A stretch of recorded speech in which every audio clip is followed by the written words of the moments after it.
Bonjour à toutes, je suis très contente aujourd'hui, enfin, ça fait un moment que je veux recevoir Pascal comme invité pour les interviews. Ça fait un moment que j'y pense parce que je veux vous ajouter beaucoup plus de valeur ajoutée et j'ai pensé à toutes les personnes de mon entourage qui m'inspirent énormément.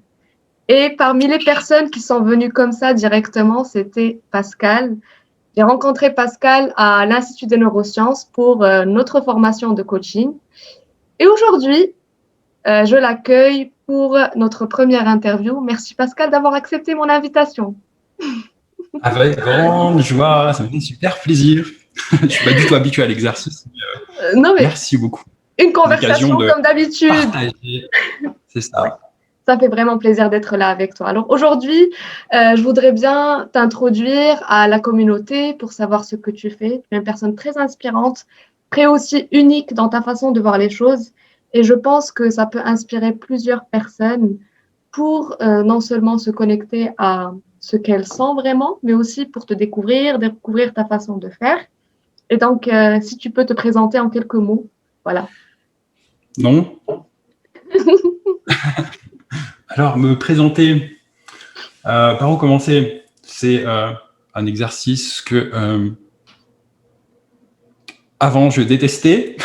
Je dirais, je ne comprenais pas pourquoi je n'aimais pas me présenter. D'une certaine manière, j'ai jamais trouvé d'intérêt, je dirais, à dire voilà, je suis papa de 3 enfants, je suis coach en truc bidule chouette, j'ai été pseudo formé par les meilleurs, j'ai eu telle expérience de vie, j'ai fait ceci.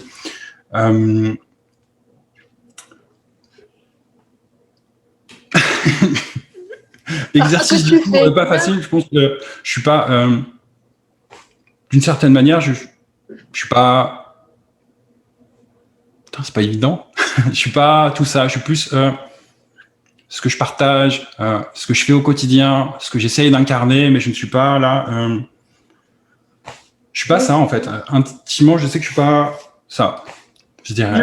Je sais très bien et justement, on en a parlé la dernière fois au téléphone et ça, c'est un message qui est inspirant pour plusieurs d'entre nous, plusieurs personnes, pour tout le monde, parce qu'on a souvent tendance à s'identifier à un métier ou à quelque chose, une étiquette, et donc de savoir qu'on est beaucoup plus que ça, c'est cool. Donc, ce sera cool que tu nous dises justement ce que comment tu peux te présenter juste en quelques mots en disant que non, moi je ne suis pas ça, je suis tout ça. En fait, c'est le je ne suis pas ça. En fait, j'ai juste à écouter là cette vérité intérieure. Comme je disais au début, j'ai jamais aimé ça. Au départ, j'ai pas vraiment identifié pourquoi j'aimais pas me présenter d'une certaine manière où j'en avais en fait rien à faire. Ça m'intéressait pas. Je trouvais ça pas du tout révélateur de quoi que ce soit. Et comme j'ai dit une fois, quand tu commences à rentrer dans le monde, par exemple, entrepreneurial, on commence à te dire qu'il faut te définir comme ça et de telle manière qu'il faut, je sais pas moi, le profil AIDA pour pouvoir faire ton pitch ou quand tu vas te présenter à un emploi, tu vas commencer à revêtir des pseudo-apparences. Et ça m'a jamais allé, ça, tu vois, de faire semblant, de être d'une certaine manière quelqu'un d'autre que celui que je suis vraiment. Et avec le temps, comment expliquer ça? Finalement, voilà, je vais résumer très simplement. Je suis, comme je disais, ce que je partage, ce que j'incarne, ce que j'essaye de transmettre, qui est... je fais principalement de l'accompagnement individuel où j'amène chaque individu à pouvoir exprimer qui il est, tel qu'il est, justement, sans toutes ces apparences, sans attendre toutes ces validations là extérieures, et de pouvoir exhaler leur propre parfum, leur propre note. Voilà, s'autoriser à simplement être qui ils ont vraiment envie d'être, qui ils sont là dans cette vérité intérieure, là, enlever là tout ce qui les sépare de ça. Et peu importe qui ils ont envie d'être finalement, peu importe leur valeur, ce qui est important pour eux, peu importe en fait. Voilà. Et justement, on entend tous parler de développement personnel, on en entend maintenant vraiment parler tout le temps, toujours.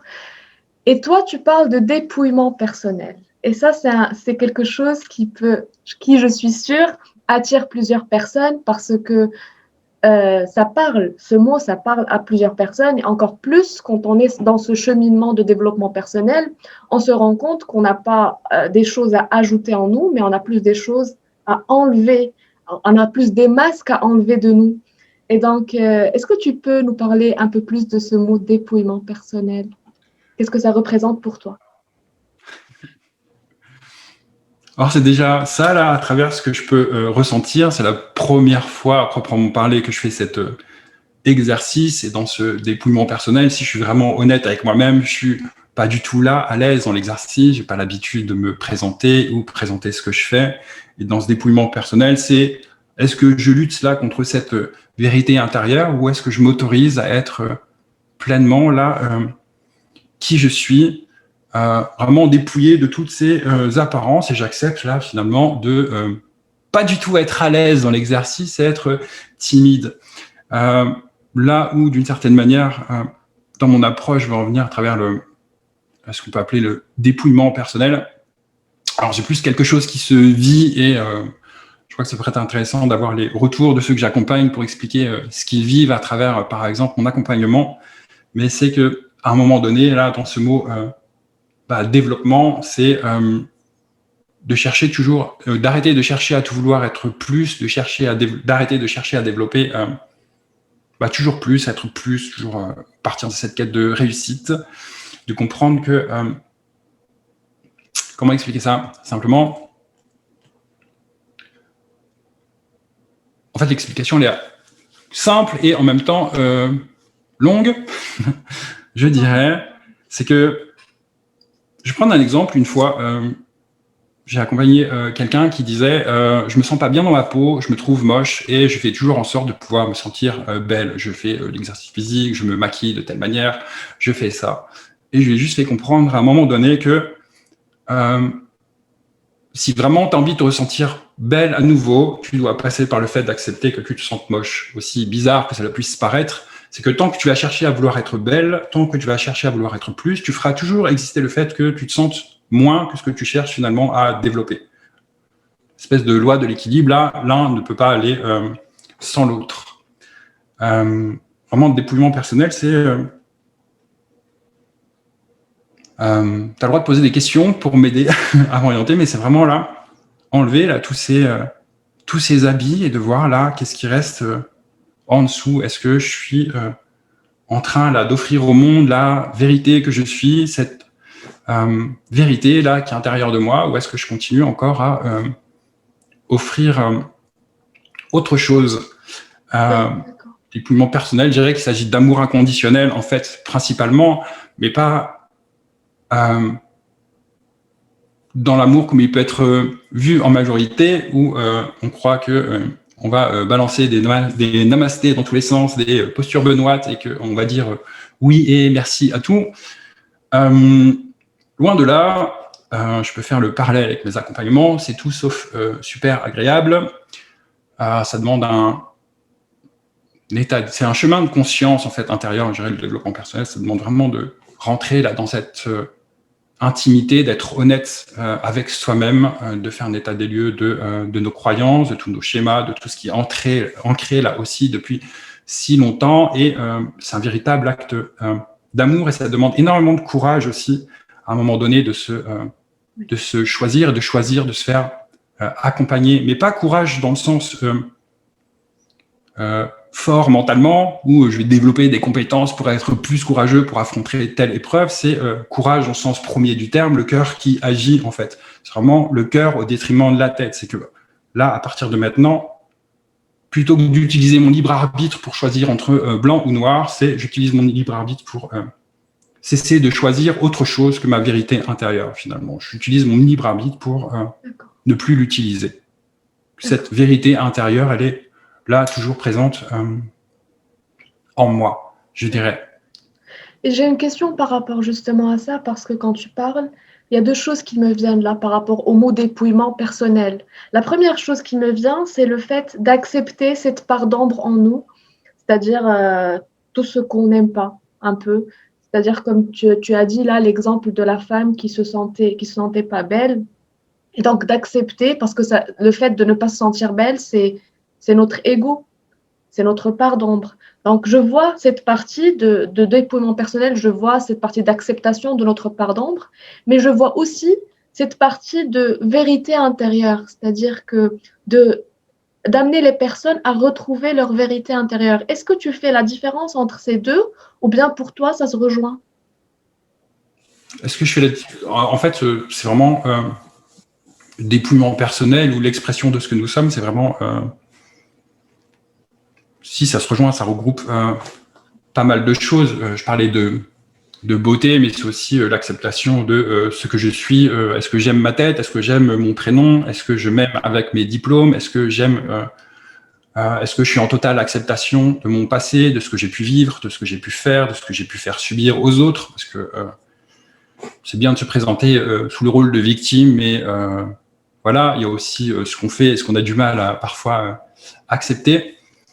Et finalement, ce dépouillement personnel, c'est simplement dire oui à la vie, en fait. Purement et simplement oui à tout ce que je suis, oui à tout ce que j'ai pu vivre, oui à ce que je suis là dans entièrement, pleinement et entièrement, que j'arrête de jouer un autre rôle.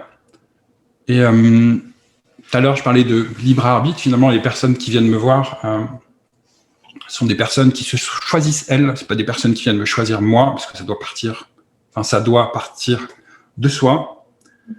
Et que souvent, le retour que j'ai, c'est, comme je disais là, par rapport à cette notion de libre arbitre, c'est je sais, j'ai plus envie de me laisser le choix que de choisir autre chose que le bonheur, que la vérité que je suis. J'en ai marre de jouer un autre rôle. J'en ai marre de être dans le déni de qui je suis. J'en ai marre de toujours faire plaisir à mon détriment. J'en ai marre de toujours vouloir paraître super fort et tout, de vouloir que ce soit absolument parfait. Je veux cesser là ce combat intérieur. Je veux pouvoir dire oui là à cette vérité intérieure là qui se présente à moi, et peu importe la forme qu'elle peut prendre. Ce que tu disais au début là, c'est vraiment ouais, la plaine, et tu parles de zone d'ombre, et Carl Gustav Jung parlait des zones d'ombre et tout aussi. C'est finalement c'est nos plus beaux trésors aussi, d'une certaine manière. Il faut comprendre que lorsque j'ai dit non à une partie de moi, en fait, je suis en train de dire je m'aime pas, et enfin, il n'y a pas de bonheur possible si je suis pas si je rejette des parties de moi. Et le jour où je m'autorise enfin là, je dirais que je me considérais plus comme un éclaireur. Là, on met la lumière, là, c'est ce qui demande à être vu, là, ce qui appelle à être éclairé. Donc forcément, ça fait un peu peur là d'aller plonger dans ces profondeurs et de se rendre compte que plus j'en enlève, plus j'en trouve aussi. C'est quand je commence à enlever la poussière, là, je commence à dire oula, mais finalement, il y a du travail quand même. Exact. C'est ça. Je sais plus ce que je voulais dire. Je sais plus, je suis perdu. Je sais plus. Et donc, le fait, ouais, c'est pas grave, ça va revenir. Et donc, toi, qu'est-ce que tu proposes à ces personnes qui se choisissent, comme tu dis, qui viennent chez toi pour faire ce travail? Enfin, je sais pas déjà si tu te rends compte, mais là, je suis totalement émue de ce que tu dis. Tu es vraiment très inspirant, Pascal. Merci. Je pense que les gens vont adorer ça. Et, je suis ramé quand même. Hein, non, mais vraiment, je suis vraiment émue là. Comment tu amènes les personnes à juste quand justement elles commencent ce travail de dépouillement personnel et qu'elles découvrent des zones d'ombre, des choses qui sont très inconfortables, comme tu m'as dit que tes coachings des fois sont inconfortables, comment tu les amènes à juste accepter cet inconfort? Parce que je reçois beaucoup de personnes qui me disent qu'ils ont peur, qu'ils veulent faire ce travail, mais qu'ils ont juste peur de découvrir tellement de choses en elles qu'elles préfèrent être dans la résistance de cette partie d'ombre et de se mentir à elles-mêmes pour ne pas se jeter dans ce travail. Donc, est-ce que tu as des choses que tu proposes à tes coachés, aux personnes que tu vois en général, pour mieux accepter cette partie, pour mieux accepter ce travail sur la zone d'ombre? Alors, quand il y a tellement d'émotions qui ressurgissent, tellement de choses dans le passé, etc.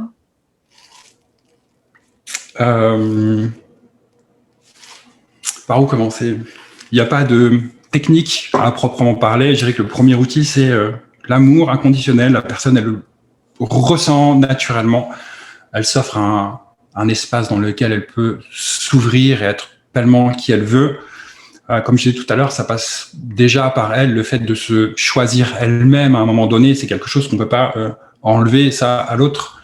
Je pense parfois à certaines, une fois j'avais fait un post sur ça, à certaines pratiques en marketing où on va essayer de convaincre l'autre de se choisir, et c'est un truc que moi je veux absolument pas utiliser. Je veux pas. Ça pourrait être plus facile probablement pour trouver des clients ou je sais pas quoi, mais c'est une chose à laquelle moi qui me tient à cœur, c'est de pas ôter la responsabilité à l'autre à un moment donné de se choisir par lui-même, et que ce premier pas là, qui est de se choisir, qui dit tiens là je vais me faire accompagner, ou peu importe la démarche que la personne va faire, finalement c'est le plus important et tout. Après évidemment ça va être inconfortable, mais le premier pas là, c'est celui de la responsabilisation. Et en fait je dirais que mes deux outils principaux, c'est la responsabilisation et l'amour inconditionnel. Je me base sur alors j'ai peut-être mes capacités à moi qui font que j'arrive à voir naturellement ce qu'il y a derrière, en fait. Je vois la perfection, la beauté de l'être là, qui se manifeste, peu importe l'apparence qu'il peut y avoir derrière. J'ai pris l'exemple comme que ce soit Hitler, Staline ou celui qui a pu me faire telle ou telle chose et tout. C'est être là dans cette... En tout cas, moi, dans mon accompagnement, là, de reconnaître la personne là, pour ce qu'elle est et pas pour ce qu'elle montre. Et comment je l'amène à aider à accepter tel ou tel truc. En fait, il n'y a pas de technique. Je ne sais pas comment je fais. Quand on me dit comment tu fais pour m'accompagner et tout, je dis alors, tu as les politiciens qui vont venir et qui vont dire voici le programme, donc par rapport à un poste qu'ils n'ont pas encore emprunté. Ils sont là à présenter des choses qui sont basées sur un référentiel passé. Oui. Et je dis, mais en fait, je ne sais pas du tout à l'avance, quoi. Enfin, je sais, il y a des basiques, on va passer par la connaissance de soi, finalement, intime, mais je ne sais pas à l'avance quel outil je vais utiliser, quel outil je vais te proposer. Je n'ai pas de truc là préfait, c'est propre à chaque individu. Et comment je fais? Je ne saurais pas comment répondre à cette... Je le fais sans faire exprès, en fait. Donc, ça dépend de la personne. Ça dépend du cas. Ouais, c'est à chaque... Oui. Voilà, il y a 7,5 milliards d'individus. Il n'y a pas un outil qui est fait là pour tout le monde, mais ça passe par une... Je sais pas, il faudrait demander à ceux qui on parle de... Non, mais en fait, tu as parlé déjà de quelque chose de très important. Justesse d'esprit, de capacité à aussi arriver à... On me dit, j'ai toujours l'impression de mal expliquer les choses. On me dit, en fait, quand tu me parles et tout, là, à travers ce que je vis, c'est super clair. En fait, j'arrive à voir les choses autrement. J'amène une vision beaucoup plus... J'amène une autre vision, en fait. Une vision plus large, celle que moi, je vois, finalement. Et j'amène les choses, là, sous un nouvel angle, dans le rapport qu'on a pu avoir dans nos parents. J'ai eu des questions comme... qui sont lourdes, tu vois. Les gens, ils viennent avec des dossiers... important en disant mais est-ce que je suis obligé d'aimer mes parents en fait? Est-ce que par rapport à ma religion, voilà, je vis ça là dans ma religion, moi à l'intérieur je sens une autre vérité quoi. Est-ce que je dois continuer à me conformer à ça? C'est quoi le juste milieu?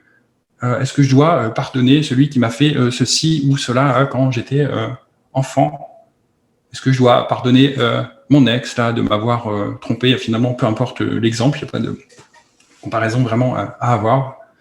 Et j'amène juste par rapport à la personne, par rapport à ce qu'elle s'est donné de vivre en tant qu'âme, là, quand elle vient là, rentrer, quand elle vient choisir ce corps pour avoir cette expérience-là psychique dans ses relations avec les autres âmes, là, c'est une espèce de contrat d'élévation mutuelle entre soi et les autres, peu importe qui on peut rencontrer, comme entre toi et moi, là, tu me permet pas mal de choses et d'affronter mes peurs, de pouvoir partager ce qui peut être important pour moi. C'est une chance.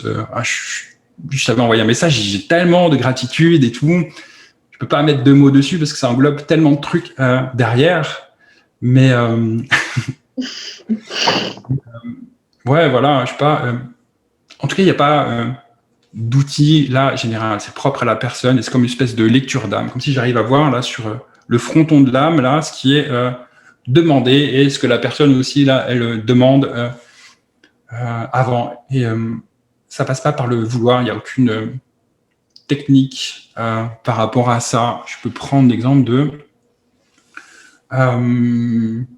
donc on est coach, tu vois, toi et moi, on est passé par certaines écoles et tu as des fois des personnes qui vont exposer leurs problématiques dans un groupe en disant j'accompagne telle personne, je ne sais pas comment faire.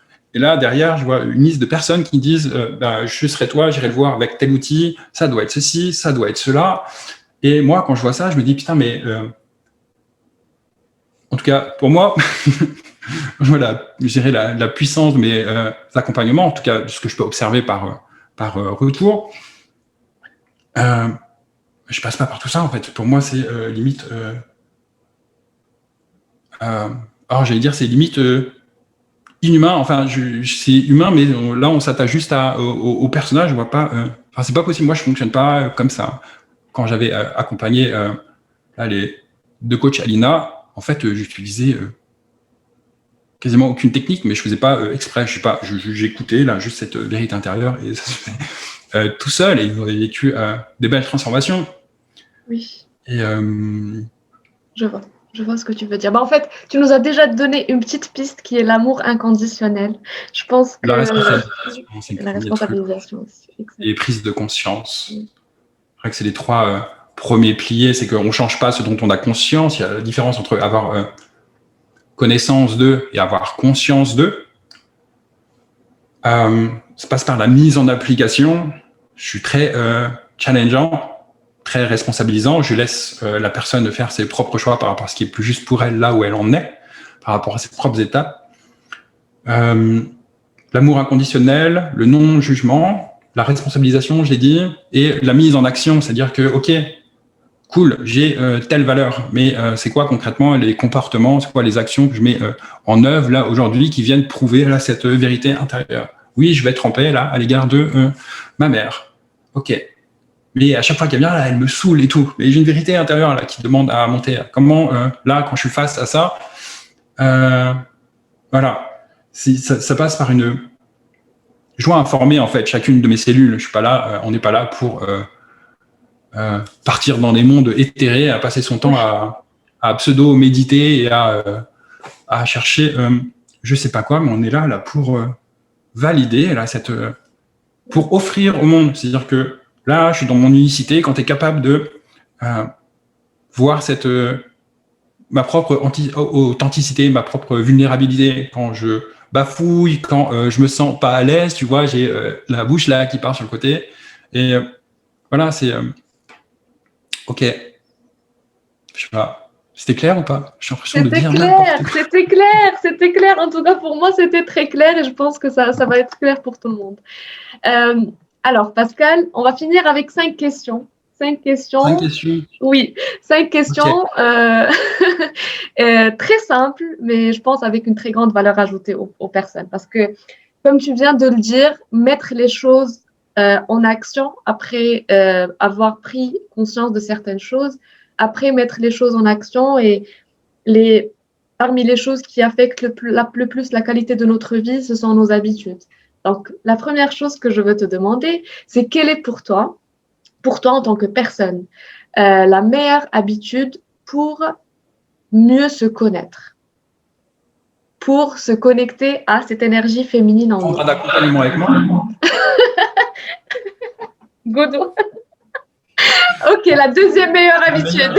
En fait, c'est pas de... Oui. Je ne donnerai pas d'exemple par rapport à ça, en fait.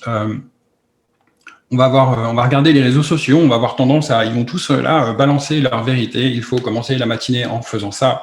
Il faut faire ci. Après, le soir, il faut absolument faire ça. Il faut éteindre son téléphone 2 heures avant de dormir. Il faut dormir tant d'heures. Et en fait, c'est d'autant de conditions à chaque fois qu'on se rajoute et qui correspondent finalement juste à la personne qui les partage.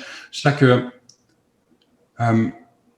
habitude à avoir, elle est propre à chaque individu en fait, par rapport à ses blessures, par rapport à son expérience, par rapport à, j'ai pas de de En fait, trucs à... la question, c'est surtout pour toi, à titre personnel. Pascal, pas le moi, coach. Oui. d'habitude, ça change Qui tout le t'a temps, en été, fait. voilà, qui t'a Ça, été la c'est la meilleure. vérité intérieure.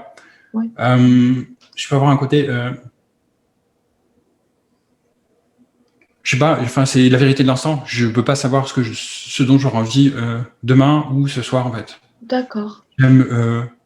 En ce moment, j'aime beaucoup lire. Je fais en sorte de m'alléger un peu parfois là, des réseaux sociaux. Donc, je peux parler en ce moment. J'ai des habitudes qui sont cool, c'est-à-dire que sur mon téléphone, à un moment donné, je me mettais un réveil en milieu de journée, donc pas pour sortir de la sieste, mais quand bien même, c'est cool de pouvoir faire des siestes. Et la question, c'était qu'est-ce que tu veux vraiment, en fait, et où est-ce que tu en es aujourd'hui. À chaque fois, ça me permettait, moi, personnellement, de me confronter à moi-même et me dire, OK, est-ce que aujourd'hui, là, je suis allé dans ce dans quoi je me suis engagé. Est-ce que j'ai encore passé mon temps ou sur les réseaux sociaux à, je sais pas, regarder des mangas ou j'en sais rien. Donc tout ça, évidemment, avec beaucoup d'amour et avec beaucoup de justesse par rapport à ma vérité intérieure. D'accord. Mais voilà, j'ai pas d'habitude, si ce n'est écouter la vérité de l'instant et on peut pas Sur le la moment. connaître à l'avance, en fait. D'accord. C'est-être... Si j'ai une habitude, le non-jugement, en fait. Je dirais que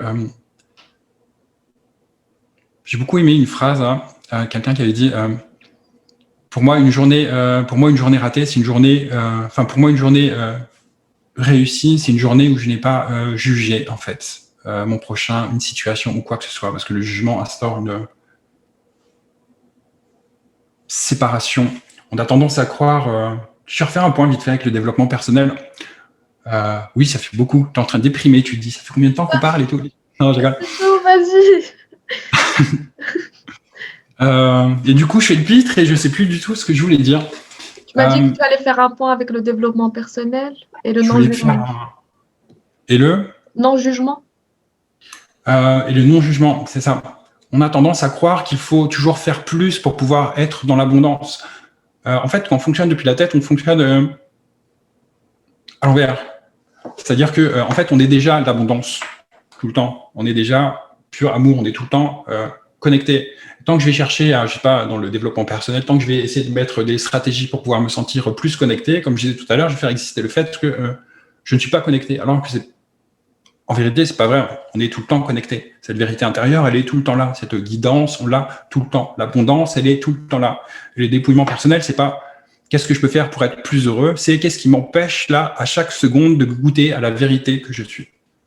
Simplement. Et c'est ça qu'on va aller enlever. C'est pas qu'est-ce que je peux faire pour être plus, c'est qu'est-ce qui m'empêche de goûter à la vérité que je suis. Je suis déjà amour inconditionnel, je suis déjà l'unité. Je cherche pas à changer le monde, je cherche pas à créer plus de paix ou quoi que ce soit, parce que comme je disais, ça va faire exister à chaque fois, en tout cas depuis mon point de vue, exister à chaque fois l'opposé, comme cette femme qui pouvait se sentir pas belle, tant que je cherche à être belle, voilà, tant que je vais chercher à vouloir créer la paix, je fais exister la guerre. L'un ne peut pas exister sans l'autre. Et voilà ce que je voulais dire, en fait. C'est que tout est déjà, finalement, abondant. C'est un amour qu'on dit. Qu'est-ce que je peux faire de plus et qu'est-ce qui m'empêche d'être. OK. Alors, la deuxième question, c'est quelle est pour toi la meilleure habitude pour développer le courage pour passer à l'action? La meilleure habitude? Ouais. S'il y a une habitude à mettre en place pour développer du courage, oui, ça pourrait être s'autoriser à faire quelque chose de nouveau dans lequel on n'est pas à l'aise et de faire ça tous les jours, en fait. Commencer par... notre cerveau, il fonctionne d'une façon aussi particulière, donc c'est bien aussi de comprendre comment on fonctionne aussi au niveau de notre psyché, au niveau de notre intellect, au niveau de notre cerveau. Et c'est de commencer par quelque chose de vraiment tout petit et d'y aller progressivement. C'est comme quelqu'un qui va dire, tiens, je veux faire de la méditation plutôt que de faire 10 minutes tous les jours si c'est chiant et instable, de commencer peut-être par 1 minute. Et là, pour développer à nouveau du courage, c'est... on peut commencer par exemple par se faire une liste de choses qu'on a envie de faire et qu'on aimerait bien faire ou accomplir, mais ça peut être appeler un ami à qui on n'a pas parlé depuis 10 ans, à qui on a peut-être un temps froid. rappeler un ex, s'excuser de certaines choses ou poser les choses. Ça peut être tout et n'importe quoi. Et l'habitude serait, tiens, tous les jours, là, et d'essayer de s'engager. Déjà, c'est de s'engager, de se dire, OK, pendant au moins 3 semaines minimum, 3 semaines ou un mois, pas par rapport aux 21 jours, parce qu'il n'y a aucune étude qui a dit qu'il fallait 21 jours pour développer une habitude. C'est totalement faux, ça n'a jamais existé. Donc tous les... voilà. Ouais, ça, c'est chaque jour une action qui me fait peur, en fait. Tout le temps. Quelque chose qui vient me chercher. Et après, peu importe la meilleure. Et commencer. En fait, il n'y a pas de jugement de quel type de tâche plus ou moins grande. En fait, on s'en fout totalement. Il n'y a pas de jugement par rapport à ça. Peu importe ce que c'est. Ça peut être faire le tour du pâté de maison pour le claustrophobe ou prendre un ascenseur avec des gens, aborder quelqu'un dans la rue, aller chercher la baguette, s'entraîner à dire non. Quelqu'un qui n'arrive pas à dire non, s'entraîner à dire non sur des choses simples. Oui. Mais voilà. Et un petit pas chaque jour. D'accord, bah merci beaucoup. Troisième question. Quel est pour toi le meilleur mot affirmation, enfin, le mot à titre personnel qui pour toi a la plus haute vibration?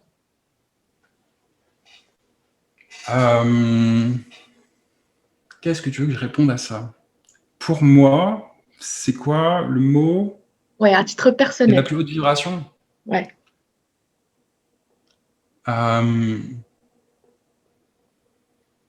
Alors encore une fois, réponse pas habituelle, j'en sais rien. Donc chaque mot est porteur évidemment d'une vibration, mais ça dépend de l'intention, moi aussi, que je mets derrière.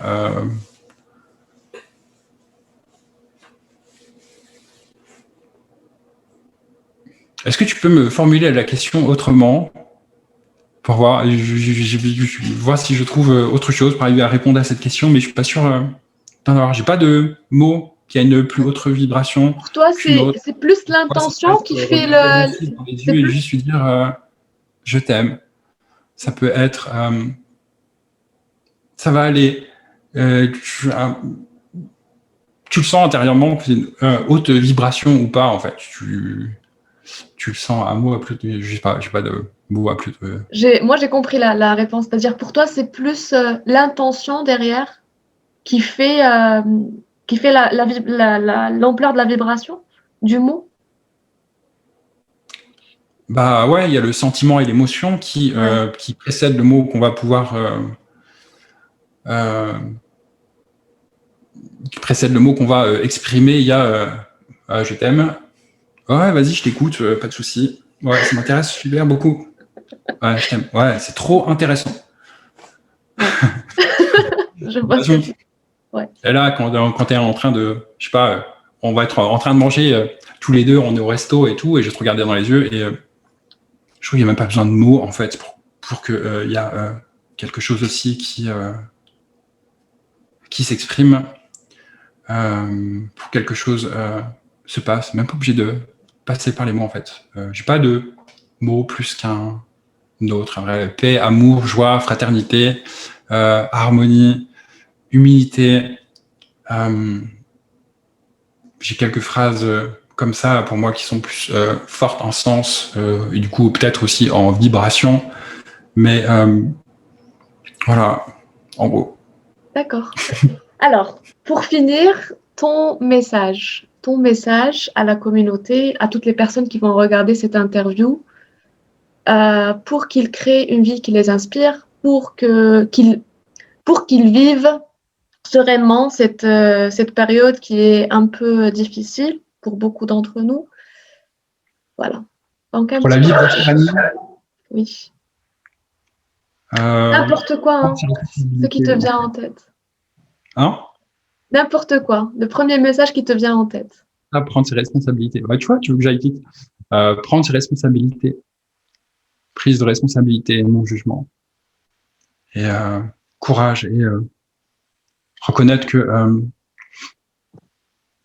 ce que je peux vous dire, c'est que vous êtes magnifique. Peu importe qui vous êtes, peu importe ce que vous avez vécu et tout. Et Ouais, le premier message, c'est responsabilité, quoi. C'est tiens, aujourd'hui, je me laisse plus de choix. J'y vais, je sais pas. Et si je leur disais, si je vous disais, ça va être agréable et facile, non, ça peut être agréable. Oui. Parce que si on n'est pas venu chercher à un moment donné à cette vérité intérieure, là, ça demande beaucoup d'humilité, beaucoup de courage, énormément. Trouvez du soutien, faites-vous faites-vous accompagner, peu importe de quelle manière, faites-vous soutenir, faites-vous confiance, ayez confiance à votre étoile intérieure. J'ai un autre message, c'est impossible, c'est impossible si vous écoutez cette vérité intérieure que ça se passe mal après, peu importe la forme que cela peut prendre derrière, même si ça peut sembler confrontant, désagréable, pas ce à quoi la tête s'attendait. C'est impossible que la vie offre quelque chose qui aille à l'encontre de notre bonheur, de notre évolution, de ce que nous sommes. Faites confiance à la vie. Et c'est par l'action, c'est l'action qui va après valider cette foi que vous pouvez avoir en cette autre chose. Parce que j'aime bien le mot confiance. En fait, confiance, c'est pas moi je peux être plus fort. Confiance, ça signifie avec foi, confiance. Et c'est ça, c'est ayez confiance. Voilà. Merci Pascal. Vraiment, c'était un plaisir de faire cette interview avec toi. Je pense que ça va inspirer plusieurs personnes, ta vision des choses. Et surtout, tu es très touchant. Et donc, je te remercie vraiment. Beaucoup de gratitude et beaucoup d'amour à toi, Pascal. Merci. Merci beaucoup.